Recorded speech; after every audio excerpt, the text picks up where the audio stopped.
Aleluia, glória a Deus. Boa noite, amados. Paizinho amado, eu saúdo, Senhor, a todos os presentes e os que nos escutam online, os que nos irão escutar online, YouTube, Facebook. Nós lá estaremos em nome de Jesus. E Paizinho, nesta noite, Senhor, nós queremos dar graças, porque nós temos, Senhor, o grande privilégio de podermos Te conhecer como Senhor e Salvador das nossas vidas, Pai. E nós oramos para que tantas outras pessoas possam ter esse mesmo privilégio, Pai, e terem paz e descanso num mundo conturbado, um mundo que leva as pessoas a viverem com receios e com medos e com dúvidas, que eles não possam ter a certeza em Cristo Jesus, pela Tua Palavra e pelo Teu Espírito, Senhor, em nome de Jesus. Amém. Amém. Queridos, nesta noite vamos falar um pouco sobre vida com abundância. E é um tema muito importante para o crente, viver a vida com abundância. Essa vida com abundância só com Jesus, não é?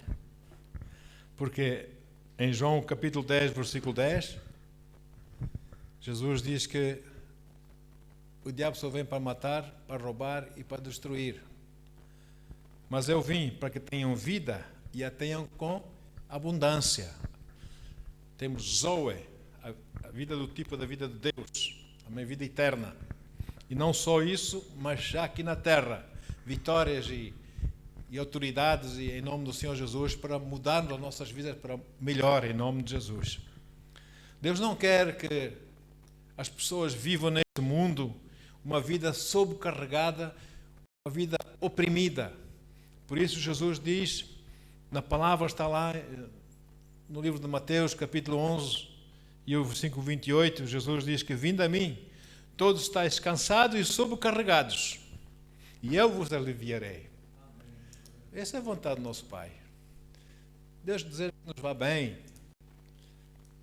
que a gente tenha saúde, que vá bem a nossa alma, que possamos prosperar, não só financeiramente, mas no amor, com os nossos amigos, com os nossos familiares, enfim, com os nossos vizinhos, possamos ter assim bons relacionamentos e mostrar Jesus às pessoas. É isso que o Senhor quer. Ele quer que você também descubra, você e eu, nós somos responsáveis para descobrirmos como tornar as nossas vidas uma vida abençoada, uma vida digna de se viver e que glorifique o Senhor nosso Deus. Porque afinal, todos aqueles que aceitaram Jesus como Senhor e Salvador e seguem o Espírito Santo são filhos de Deus. Então nossas vidas, de uma certa forma, glorificam ou não a Deus, dependendo do tipo de vida que a gente leva. E todos nós queremos viver vidas felizes, cheias de coisas, sonhos nesse mundo, coisas que neste mundo se diz que fazem as pessoas viverem bem e viverem felizes. Mas, amados, basta olharmos à nossa volta para sabermos que o que o mundo diz que nos faz feliz não dura muito tempo, é temporário, é vazio, bem espremido não sai sumo nenhum, é fútil e sem significado algum quando comparado com a vida abundante que Deus tem para nós, para aqueles que o aceitaram como Senhor e Salvador, aqueles que creram e acreditam e confessam que Jesus veio, morreu e ressuscitou por eles. E por isso eles aceitaram a obra do Senhor e o Senhor em suas vidas. Então, o que é que dá prazer na vida?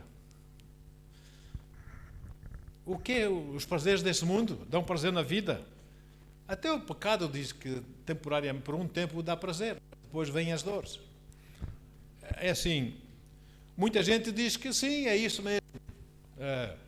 Alguns até dizem que o alvo principal da vida é o prazer de se viver no máximo das coisas desta terra, viver, enfim, no máximo conforto, êxtase, que esse mundo tem para dar, e por isso não olham a meios para conseguirem as suas vidas.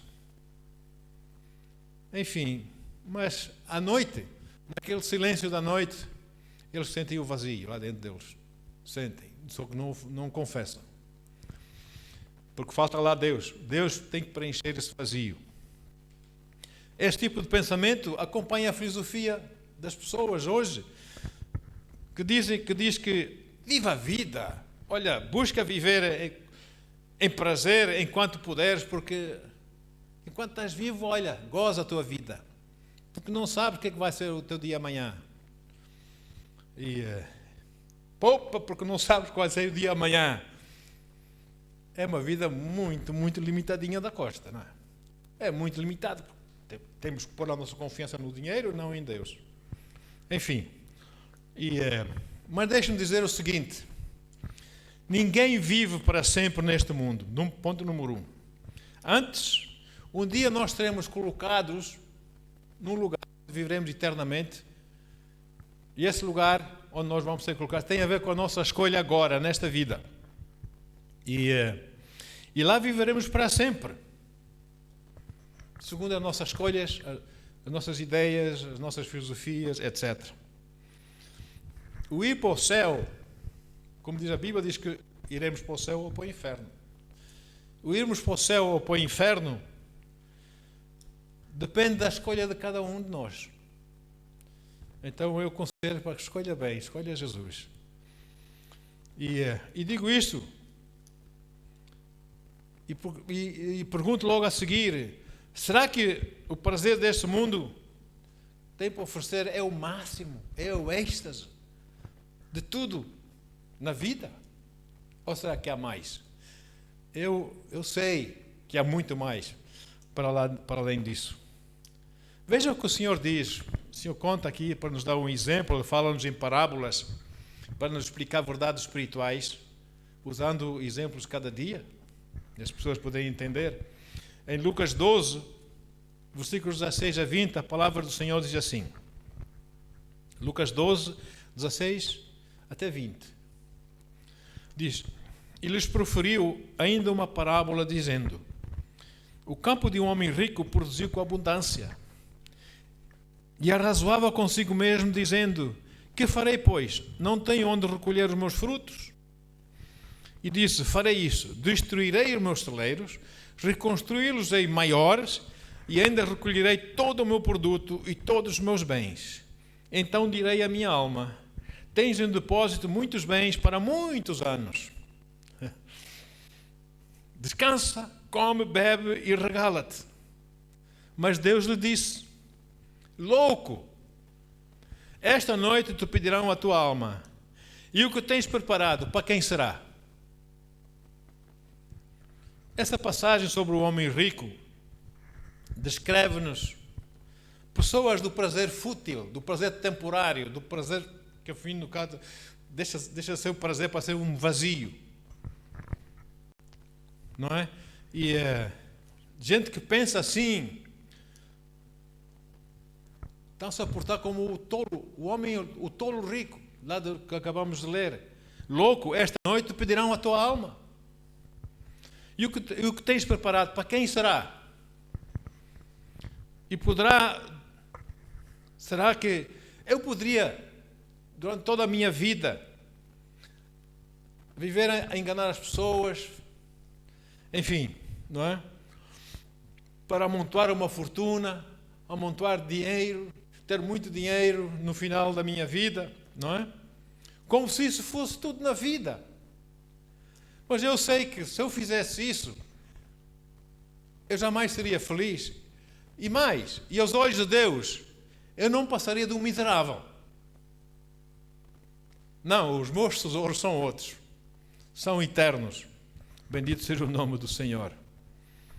Então, aqui três pontos que eu quero falar rapidamente, que é número 1. Se você faz parte daquelas pessoas que pensam para consigo: olha, eu vou gozar o máximo, o resto da minha vida, à minha maneira. Há um cântico aí, à minha maneira, não é? Um cântico português, uma canção, à minha maneira. também há outro em inglês, não é? I do it my way. E saiba que Deus pode bater na porta da sua alma hoje à noite e dizer a mesma coisa que disse aquele tolo rico. Viver a nossa maneira é fútil, é vazio. Deus tornou bem claro que o luxo, que os prazeres desse mundo, embora sejam agradáveis, não são a essência da vida. Número 2, outras pessoas dizem que é a educação, tirar cursos, enfim. Isto sim é que dá significado e sentido à vida. Eu quero já dizer que não tenho nada contra a educação, contra cursos, pelo contrário, eu até aconselho que o façam. Mas a verdade é que eu creio também que qualquer jovem, nos dias de hoje, não deve deixar passar o tempo, perder tempo, mas deve aproveitar o tempo e a oportunidade e adquirir uma educação superior para o dia da manhã. Isso é sabedoria, não é? Agora, as pessoas que dizem que se você deseja um bom emprego, você precisa ter um curso superior. Ainda bem que é assim, mas também não devia ser assim, do outro lado. É importante, verdade, e ajuda a alcançar a vitória e uma vida mais regalada, etc, etc. Mas também isso não é o sentido da vida. É muito mais que isso. Número 3, outras pessoas dizem que a chave para uma vida com sentido é beleza física. Beleza física. Eles torturam os seus corpos com cirurgia plástica, injeções disto, injeções daquilo, tratamentos especiais para a pele e o cabelo, silicones e essas coisas assim mais, culto à figura corporal, para se sentirem melhor. Nunca se vão sentir melhor, se calhar até vão se sentir pior e arrepender-se. Nunca devia ter feito isso. Mas sabem, a aparência física não é também aquilo que torna uma vida maravilhosa. Pode dar uma outra motivação, uma outra autoimagem, mas não é a aparência física, a beleza física que vai dar sentido à vida. Mal de nós se fosse. No Evangelho de Mateus, em outras partes das Escrituras, o Senhor Jesus fala constantemente, mas Ele está sempre falando sobre a decepção, sobre o engano do homem exterior, com todas as suas falsas aparências, suas máscaras teatrais, né? Seus disfarces, seus fingimentos. Em Mateus 12, Jesus falou acerca dos corações das pessoas e comparou os corações das pessoas com árvores, umas que dão fruto mau, outras que dão fruto bom. E ele diz, em Mateus 12, versículos 33 até 35, o Senhor Jesus diz o seguinte: ou fazei a árvore boa e o seu fruto bom, ou a árvore má e o seu fruto mau. Porque pelo fruto se conhece a árvore. Raça de víboras. Deus está aqui, Jesus está a referir aos fariseus, religiosos daquela época. Raça de víboras, como podeis falar coisas boas, sendo maus? Porque a boca fala do que está cheio o coração. O homem bom tira do bom tesouro coisas boas, mas o homem mau, do mau tesouro, tira coisas más. Que fruto é que você está a dar na sua vida? A Bíblia diz que é o homem e não Deus. É o homem e não Deus. Quem olha para a aparência exterior, nós olhamos para aquilo, oh, é tão bonito, é não sei o quê, olhamos para a aparência exterior, mas Deus olha para o coração, não é? Ele diz lá, a sua palavra diz em 1 Samuel 16, 7, a última parte do versículo, diz que o Senhor não vê como vê o homem, pois o homem vê o que está diante dos olhos, porém o Senhor olha para o coração. É ali o fruto bom ou o fruto mau. Nós podemos, por exemplo, pegar numa velha mula e dar-lhe um bom banho e polir-lhe os cascos, escovar e pentear a crina até fazer assim uns laços na crina, etc. Pô-la toda linda. Podemos treiná-la a trotar, levantando as patas com elegância como um cavalo de escola de equitação. Poderíamos até achá-la rápida a correr e ensiná-la a entrar na linha de partida da pista dos cavalos de corrida, ao lado de cavalos de corrida. Porém, ao toque da partida, ela continuaria ali parada quando os cavalos a tinham arrancado em alta velocidade. E por quê? Porque no interior daquela mula não está lá o interior de um cavalo de corrida. O seu coração é diferente. Então, faça você e eu, façamos nós o que nós fizermos na aparência exterior da mula. Por mais linda que ela fique, a verdadeira imagem daquela linda mula no seu interior acaba sempre por se manifestar a imagem de uma mula, não de um cavalo de corrida. E não a imagem de um puro sangue. Por isso, cavalos de corrida nascem e são treinados para correrem. Aquilo está dentro deles. Mas a mula, por mais linda aparência exterior que tenha, não tem coração de um puro sangue, irmãos. Não tem coração de um cavalo de corrida. Ela é o que é. Do mesmo modo, você pode ter todo o requinte na sua aparência exterior, vestir-se bem, apresentar-se bem, mas se o seu coração não for bom, as suas atitudes, e quando você abre a boca, até as pessoas vão começar com o tempo, à medida que vão conhecê-lo, vão começar a discernir que o seu coração não é bom. Porque da abundância do coração fala a boca, como diz o Senhor Jesus. E vão começar a conhecer a verdadeira natureza. É por isso que o Senhor veio para mudar corações, pelo novo nascimento, mudar valores, mudar-nos a todos nós, arrancar-nos do lodo dessa vida, da lama dessa vida, da sujeira dessa vida, para nós caminharmos com Ele e pela Sua palavra sermos transformados.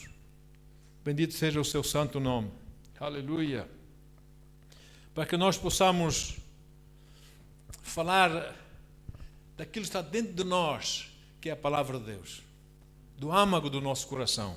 Não podemos viver duas vidas, não podemos ser fingidos, ou é ou não é. Agora, nós ficamos a saber que não é a aparência exterior desta vida que dá sentido à vida. Pode dar assim uma motivação, etc., mas não é por aí. Então, o que é que dá sentido à vida? Como é que nós podemos viver uma vida cheia de propósito, uma vida rica, com significado, uma vida abundante, nesta vida já? Número 1. Primeira coisa que temos que fazer é vivermos para Deus. Conhecer esse Deus maravilhoso, a Sua palavra, e começarmos a viver para Ele, segundo a Sua palavra. Frequentemente ouvimos as pessoas dizerem com tristeza, sem motivação alguma em suas vidas: eu não tenho nenhuma razão para viver. Não tenho ninguém para quem viver. Ai, essa vida para mim, não tenho tido sorte na vida. Pois bem, a vida abundante vem quando nós encontramos esse Deus e o aceitamos em nossas vidas e começamos a viver para Ele e por Ele. E aqui eu não estou apenas a falar de viver uma vida qualquer, mas estou a falar de viver uma vida com o Senhor Jesus Cristo. Uau! Somos poderosos, Ele deu-nos autoridade, Ele deu-nos a Sua palavra, Ele abre-nos a visão, Ele tem coisas maravilhosas para nós. Ele quer usar-nos no seu poder, na sua força, na sua vontade, para sermos úteis ao próximo, etc, etc. É como diz o apóstolo Paulo. Paulo diz lá em Filipenses, capítulo 1, versículo 21, o apóstolo Paulo diz que para mim, o viver é Cristo. O morrer, umas Bíblias dizem é ganho, outras Bíblias dizem é lucro. O morrer é lucro. Para mim, o viver é Cristo, nesta vida. E o morrer é lucro. Nesse contexto, Paulo está a dizer que nós devemos chegar a Ele, viver Cristo em nós, em nossas vidas, amém? Cumprirmos com a vontade de Deus nessa vida, porque vamos ser felizes, vamos conhecer a pessoa mais maravilhosa de todo o universo, que é Deus. Vamos conhecê-lo, vamos saber que Ele nos ama, que Ele não está zangado conosco, que Ele não quer vingar-se dos nossos pecados, mas nós pedimos perdão por nossos pecados e Ele nos perdoa em Cristo. Bendito seja o nome de Jesus. Aleluia. Portanto, o viver é Cristo nesta vida. E morrer é lucro, porque eu vou para junto dEle, eternamente, não é? E o Senhor falou disto de uma maneira diferente. Jesus falou disto de uma forma diferente. Em João 3, João capítulo 3, versículos 12 a 15. É isso que Jesus disse. João 3, 12 a 15. Se tratando de coisas terrenas, não me credes. Como crereis se vos falar das celestiais? Ora, ninguém subiu ao céu, senão aquele que de lá desceu, a saber, o Filho do Homem, que está no céu, Jesus. E do modo porque Moisés levantou a serpente no deserto, assim importa que o Filho do Homem seja levantado, para que todo o que nele crê tenha vida eterna. Levantado como? Na cruz. Assim como eles punham uma serpente na haste, a serpente de cobra na haste, lá no deserto, porque eles começaram a falar mal contra Deus, falar mal contra Moisés. Se nós tivéssemos ficado no Egito é que era bom, estamos aqui no deserto, não temos com o que comer, não temos com o que beber, já estamos cansados desse maná e não sei o que vai. Nunca estão satisfeitos. Então começaram a vir cobras, víboras, venenosas, começaram a morder as pessoas começaram a morrer assim. E Moisés clamou a Deus: Senhor, misericórdia, o que é que eu faço, Senhor? E Jesus mandou fazer uma cobra assim em cobre e pôr numa haste, significando Jesus na cruz. Sabe que Jesus naquela cruz era o pecado, todo o pecado do mundo veio sobre ele, era uma cobra, uma coisa horrível. Mas ele morreu e ele ressuscitou aquele verdadeiro Jesus. Bendito seja o nome do Senhor. Então essa haste, essa cobra na haste, as pessoas eram picadas pelos serpentes, olhavam para a haste e aquilo nada fazia. O veneno já não tinha ação mais neles. E quando nós olhamos para Jesus hoje, na cruz, Ele morreu por nós, Ele pagou o preço por nós, Ele ressuscitou ao terceiro dia, olhamos para o Senhor, Ele muda a nossa vida. Ele transforma a nossa vida, Ele tem vida abundante para nós. Bendito seja o seu santo nome. Então, o verdadeiro significado da vida encontra-se em Jesus Cristo. Quando você escolhe Cristo, você está a escolher vida. E vida com abundância. Agora, olhamos para essas pessoas, enfim, nós conhecemos como Jet Set e outras pessoas assim, que não creem, maior parte deles, se calhar, não sei, não creem em Deus. Elas nunca estão satisfeitas. Têm tudo que é bom do melhor, casas, carros, mas nunca têm um vazio cá dentro delas. Já reparou nisso? É como se eles estivessem a dizer em voz alta, sem palavras. Eles estivessem a dizer: sem fama e sem dinheiro, eu não tenho razões para viver. Não, nós temos uma razão para viver. Jesus Cristo. Jesus Cristo é o Senhor. Algumas pessoas assim, muitas delas, e não é raramente, infelizmente, que a gente vê isso, vê no noticiário, lê sobre isso, ouvimos falar sobre isso. Muitos dessa gente tomam a sua própria vida. Porque não têm razões para viver. Porque aconteceu uma coisa e agora perderam a fama, perderam o dinheiro, suicidam-se. Mas quando nós aprendemos que devemos viver para Cristo, a nossa vida toma o sentido. A nossa vida toma o sentido verdadeiro da vida. Porque o viver é Cristo. Como diz o apóstolo Paulo, o viver é Cristo. Para mim, o viver é Cristo, como nós lemos lá na Escritura. E o morrer é ganho, é lucro. Então, para Paulo, morrer era lucro. Para nós, crentes, morrermos é lucro. É ganho. Não é? Por quê? Porque nós, assim que morremos, vamos estar presentes com o Senhor. Porém, como Paulo, eu também digo a mesma coisa. Como Paulo pensou assim, e eu concordo com ele, Paulo também sabia que seria muito egoísmo da parte dele querer morrer, deixar já este mundo, sem completar a sua carreira, sem completar o propósito de Deus na sua vida.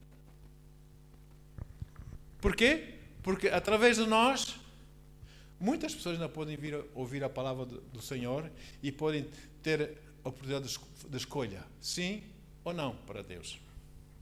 Eu oro que seja sempre sim, em nome de Jesus. Então, muita gente hoje, infelizmente, vive vidas egoísticas, sempre na defesa, não têm problemas de prejudicar o próximo, só querem o que é bom para elas próprias, não se importam lá muito com o outro, que precisa, que quer ajuda. Muitas pessoas nem estão aí, como se diz. Mas quando nós verdadeiramente vivemos para Cristo, então nós vencemos essa vida egoística. Nós vivemos para Cristo e nós estamos aqui para ajudar, para apoiar, para orar, para aconselhar, para servir, em nome do Senhor Jesus. Amém? Então, a primeira coisa que dá significado à vida, nesta terra já, nesta vida, é nós vivermos aqui para Cristo e com Cristo. A segunda coisa que dá significado à vida, dessa vida abundante, é nós termos um propósito para vivermos. Temos um propósito em nossas vidas e que esse propósito seja o propósito que Deus tem, os planos que Deus tem para a nossa vida. E que nós possamos cumprir com esses planos. Como é que cumprimos? Sempre em comunicação com o Pai. Senhor, meu Pai, mostra-me, Senhor Deus, mostra-me, é por aqui, é por ali, o que é que eu faço agora? E o Senhor vai nos guiando, o Senhor vai nos guiando, vai nos mostrando os seus propósitos. Agora, nós olhamos à nossa volta, infelizmente, vemos quantas pessoas correm para, eu sei lá, psicólogos, conselheiros disso e conselheiros daquilo, astrólogos e não sei o quê, para ver se tem alguma coisa, uma chance na vida, um melhoramento na vida, não é? Uma tentativa de melhorarem os problemas nesta vida. E a psicologia mesmo diz, psicólogos de renome, respeitados em todo o mundo, pessoas muito altamente respeitadas nos nossos dias, chegaram a uma conclusão. Eles dizem que o centro dos problemas do homem hoje é um sentimento vazio e sem esperança. É isso que aflige o homem. Falta lá alguma coisa. Dentro dele há uma forma, a única pessoa que preenche essa forma é o Senhor Jesus Cristo, é Deus. Podem pôr lá iates, podem pôr lá prédios, podem pôr lá Bentleys, podem pôr sei lá o que lá dentro, nunca vão estar satisfeitos, vão sempre sentir-se vazio, porque aquela forma está lá à espera que seja preenchida por Jesus. Amém? Então, nós, graças a Deus, não precisamos de psicólogos para sabermos que isto é verdade, que é assim mesmo, porque nós temos Jesus em nós e nós sabemos como é que nós nos sentimos com Ele. Amém? Temos paz. Mesmo que a gente não tenha mais nada, mesmo que a gente não saiba o que é que vamos comer amanhã, temos paz. E louvamos a Deus. Porque Ele guarda, Ele cuida de nós. A razão porque muita gente busca aconselhamentos aqui e aconselhamentos ali é porque eles não compreendem elas não sabem que devem viver Cristo em suas vidas. Amém? Devem viver, cumprir com a palavra de Deus, com os propósitos de Deus, com os planos de Deus em suas vidas. Agora, nós devemos conhecer qual é a vontade de Deus. Claro que sim. Qual é a vontade de Deus para a minha vida? Nem todos temos a mesma... Deus não tem a mesma vontade para toda a gente. Uns é para isso, outros para aquilo. Para fazer isto, para fazer aquilo e aquilo outro. Vidas individuais. E depois colocamos alvos em nossas vidas de acordo com esses planos, com esse propósito de Deus. Um grande mestre, foi meu mestre, que honra que eu tive, estar debaixo dos seus ensinos, já está na glória, já está com Jesus, e muitos certamente, como estão a ouvir, conhecem, o Dr. Kenneth Hagin Sr. Dr. Kenneth Hagin diz assim, ele disse uma frase que ele disse: coloquem os vossos alvos na vida, os propósitos, alvos na vida bem altos na vida. Porque é melhor colocá-los altos e alcançar metade desses alvos do que tê-los muito baixinhos e alcançar os alvos baixinhos. Não sei se estão a entender. Então, nós temos que ter em nosso coração alvos grandes e crer em Deus. Senhor, amém, estamos juntos, Senhor, nessa. Vamos juntos, Pai, em nome de Jesus. Número 3, para além de nós termos alguém que é Deus, para quem vivermos e vivermos os seus propósitos, os seus planos para nós, é muito importante que nós possamos viver esse propósito e esses planos de Deus em nossas vidas, numa vida com positividade, uma atitude positiva na vida. Amém? Ter uma atitude positiva na vida é viver com a palavra de Deus, viver segundo a palavra de Deus, deixar-nos sermos aconselhados pela palavra de Deus, sermos transformados, enfim, receber os valores da palavra de Deus em nossas vidas, vivermos esses valores em nossas vidas. Alguns dos maiores feitos da humanidade, queridos, foram alcançados por pessoas que tiveram uma atitude positiva na vida. Os maiores feitos. Século XV, por exemplo, pessoas diziam que é impossível. Não, está redonda, está quieto. Qual redonda qualquer? É impossível nós navegarmos para o Oriente e chegarmos ao ponto de partida do Ocidente. Impossível. Uns heróis portugueses fizeram isso mesmo, não é? Fernando Magalhães. A circunnavegação da Terra. Foram para um lado e chegaram do lado oposto. Provaram que a Terra é redonda, embora Fernando Magalhães tenha morrido numa ilha, mas chegou a tripulação dele toda. E provaram que a Terra é redonda. Enquanto as pessoas ficavam naquela do impossível, é impossível nem pensar, estão doidos, estão loucos, não sei o quê, alguns bravos portugueses e espanhóis também juntaram-se e provaram que isso era mesmo possível. E provaram isso. Ah, é impossível. É possível. Creia no seu coração. Tenha uma atitude positiva no seu coração. Também se disse, o homem jamais conseguiria voar. Não, saltavam lá coisas da igreja, pam, batendo com o nariz no chão. Ah, nunca mais, o homem não consegue voar. Não é? O homem voou, e de que maneira? Já foi até a Lua. E para lá da Lua. Eu acredito que são pessoas com atitude positiva, que lutam, que estudam, que param. Irmãos, não param, têm aqueles propósitos, é aquilo que eles querem. É assim que nós devemos viver, nós temos que ter um propósito em nossas vidas. O que é uma atitude positiva? Aos olhos da Bíblia, a perspectiva da Bíblia, o que é isso da atitude positiva? Uma atitude positiva é uma expectativa que se baseia na verdade da palavra de Deus. E a verdade é esta. Efésios 3, versículo 20. Efésios 3, versículo 20. Que diz assim: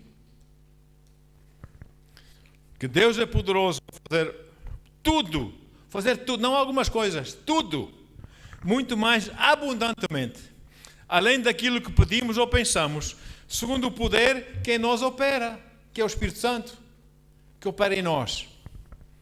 E o apóstolo Paulo projetou essa mesma atitude quando ele escreveu: posto todas as coisas naquele que me fortalece. É por aí, amados. Por quê? Porque quem habita em nós, o Espírito Santo, é que nos fortalece. Amém? Que nos dá sabedoria, que nos ajuda em nossas fraquezas, etc, etc. Ou seja, em outras palavras, o apóstolo Paulo estava aqui a dizer, quando ele diz que pôs todas as coisas naquele que me fortalece, que está lá em Filipenses 4,13, o apóstolo estava a dizer: no nome de Jesus eu posso fazê-lo, no nome de Jesus eu consigo fazê-lo. Por mais difícil que seja, eu tenho que me empenhar a fazer e vou acabar por fazer mesmo, porque Ele vai me dar a sabedoria e a força. Aleluia. Amém? Paulo pensava de uma forma positiva na vida. Não tentava uma vez, é muito difícil desistir. Não, ele insistia. E a palavra de Deus ensina-nos que isso é pensamento positivo. Não, a gente que ora só um bocadinho em nome de Jesus já quer que tudo caia do céu, todas as bênçãos e mais alguma. Vamos crescer em Cristo. E mesmo que haja situações na minha vida, na sua vida, que sejam impossíveis para nós, homens, estas coisas são possíveis para Deus. E Ele está conosco, e Ele é a nosso favor. Mateus 19, 26. Estou lendo a Bíblia com propósito. Verem que é da palavra de Deus, não são palavras minhas. Mateus 19, 26. Diz que, mas Jesus, fixando o olhar neles, revelou-lhes: isso é impossível aos seres humanos, mas para Deus todas as coisas são possíveis.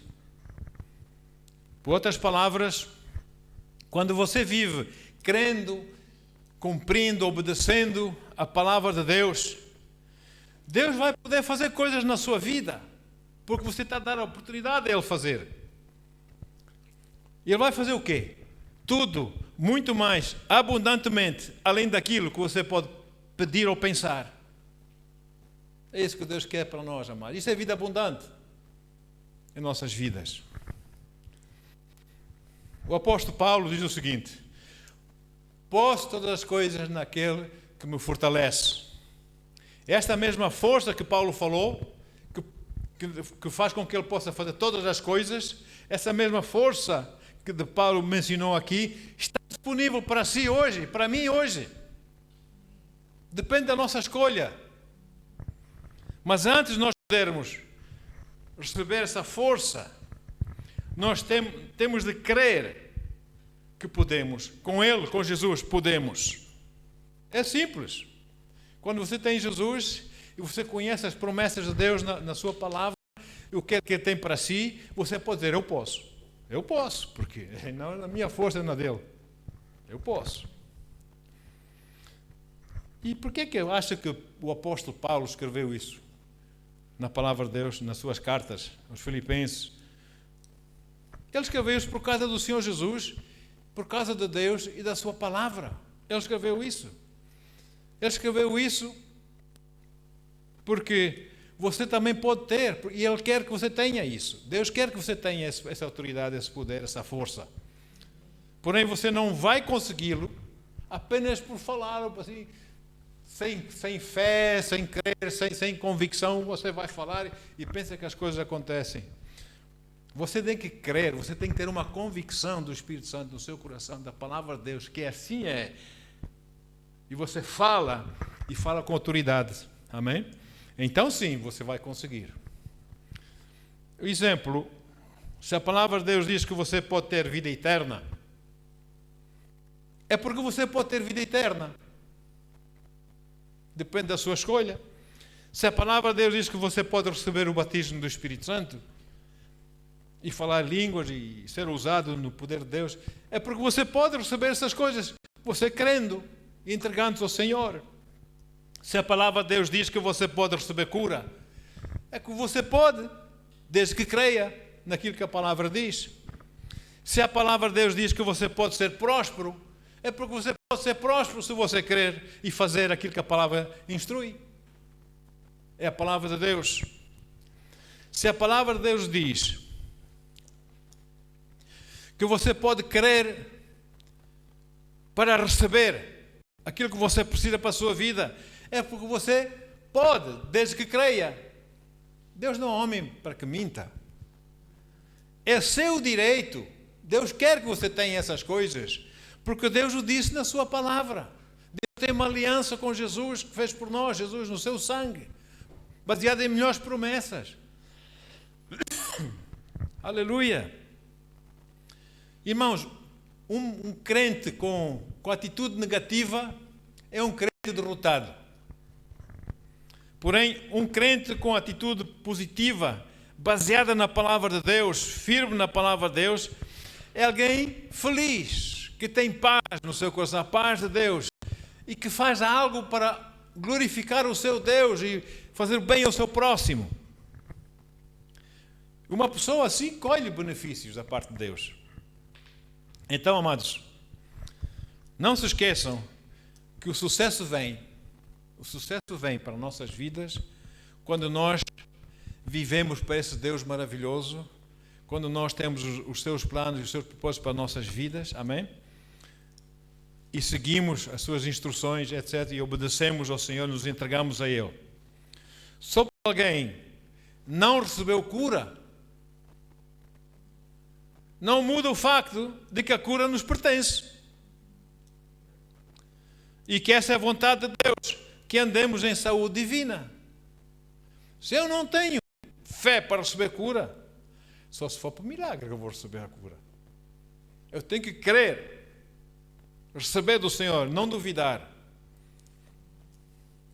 A mesma coisa nós podemos dizer da salvação.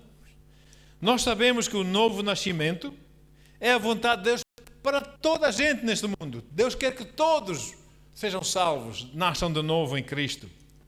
No entanto, quando a mensagem da salvação é pregada,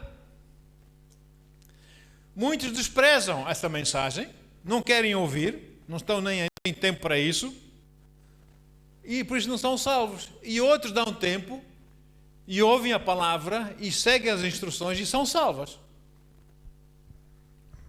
Será que isso significa que a salvação não é a vontade de Deus para toda a gente? Não. Deus quer que todos venham à salvação. Só porque alguém não foi salvo, não significa que não seja a vontade de Deus que as pessoas sejam salvas. Nós sabemos bem o que diz a palavra do Senhor. Diz que Deus não quer que ninguém se perca. Deus dá uma ordem. Ele não quer que ninguém pereça, mas que todos venham ao arrependimento, que todos venham à salvação, todos conheçam Jesus. Essa é a vontade de Deus. O facto de alguém não aceitar a mensagem da salvação não nega o facto de que a vontade de Deus é salvar. E tem a ver com como as pessoas olham para as coisas, as escolhas das pessoas. O que é que elas escolhem, o que é que elas querem para elas próprias. Você pode olhar para elas de um ponto de vista negativo. Eu não tenho tempo para essas coisas. E achar que a cura e a salvação e essas coisas todas de Deus, a vontade de Deus, não é para toda a gente. Ou você pode olhar para isso com uma atitude positiva, um ponto de vista positivo, e falar de acordo com a palavra de Deus e querer tornar aquilo seu, no seu coração, crendo. Uma atitude positiva, amados, na vida, ajuda-nos a perseverarmos nos momentos difíceis. Momentos difíceis que vêm, ajudam a ficarmos firmes em Deus e não sermos abalados. E vencermos, passarmos essa situação e sairmos do outro lado vitoriosos. Por isso, esqueças do que o mundo diz, que é a verdadeira satisfação, que é a verdadeira alegria. Esqueça-se disso e lembre-se que a vida com abundância surge quando você crê e vive Cristo e segue as suas instruções da palavra. Quando você tem um propósito, quando você tem uma atitude positiva na vida, quando você vive para Ele. É Jesus Cristo, é em Jesus e na sua palavra que nós encontramos o sentido verdadeiro e o significado de vida e também a chave para uma vida com abundância. Nessa terra temos muitos problemas, temos situações difíceis, mas acreditamos no Senhor nosso Deus, podemos todas as coisas naquele nosso Deus que nos fortalece. Podemos vencer. Por isso não desanime, meu querido, que está aí do outro lado, minha querida, não desanime, mas creia no Senhor Jesus Cristo, porque você é muito valioso ou valiosa para Ele, e Ele quer que vá bem todas as coisas, que você tenha saúde, que bem vai a sua alma, que você possa prosperar em todas as coisas e que você tenha a maior riqueza de todas na sua vida, que é Cristo na sua vida. A todos eu oro a bênção do Senhor, um feliz ano 2022, muito melhor que o 21, no favor de Deus, na graça de Deus e grandes vitórias e sucessos em vossas vidas. E que dos vossos lábios saiam sempre louvores e glórias e adoração para o Senhor nosso Deus. Deus os abençoe ricamente, queridos, em nome de Jesus. Amém. Amém e amém.